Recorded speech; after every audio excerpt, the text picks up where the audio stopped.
and welcome back to Algebra 1. Our goal for today is to review our multiplying polynomial expressions. So, review from our previous learning on multiplying.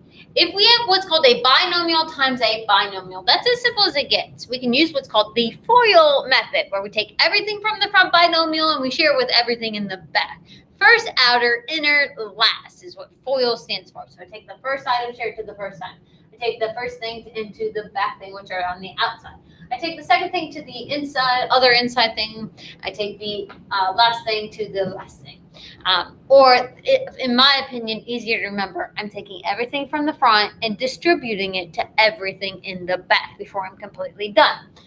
And so we can look at just a binomial times a binomial. We can look at a polynomial expression that has a power or an exponent, where I cannot share that power to the things on the inside, so I have to write factors to start.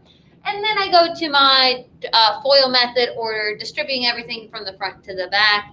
Or I might have a small order of operations problem where I have to work from left to right. Please don't forget these parentheses here, as if I leave those off, I will get the wrong final result. And then we started to kick the problem up a little bit. What if I have a binomial times a trinomial? I should be able to do that problem where I take everything from the front and still share it to everything in the back. And then we kicked that up and made it two trinomials, where again, we took everything from the front and shared it to everything in the back. So at this point, I should fully understand how to do all of those problems. So in my notebook for today, I am completing my on your own problems 1 through 5 here. Go ahead and complete them. Hit pause on me.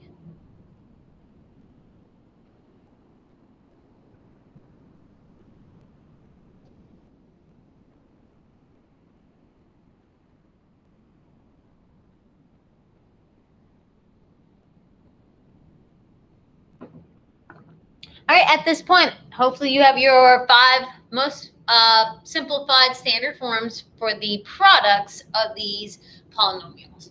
So number 1, we're taking a trinomial times a trinomial. Everything from the front goes to everything in the back. Again, this step, and I did different colors here just to see. When I shared x squared, I get the red stuff. When I shared 6x, I got this green stuff. When I shared the -3 or -3, I got the blue stuff. I have to have this step. I have to have this step. This step is optional. It just helps me get into simplified standard form. All right, 2x to the 4th plus 11x to the 3rd minus a 7x squared. All right, so you don't need this plus sign, right? You could just have a subtraction there. And then plus 33x, and then again, subtract 15 would be the easier way to write that, but I can have the plus -15 also. All right, number 2, a binomial times a trinomial. Everything in red is what we get as the result of multiplying our 4w with everything. Everything in green is what we would get if we take our -1 and multiply it with everything. From there, simplified standard form, 12w to the 3rd minus, or you could have what I have there, a plus negative, 19w to the 3rd. Again, the easier way to write that next term would be just subtract 12w, but I can have plus -12w and then a plus 4.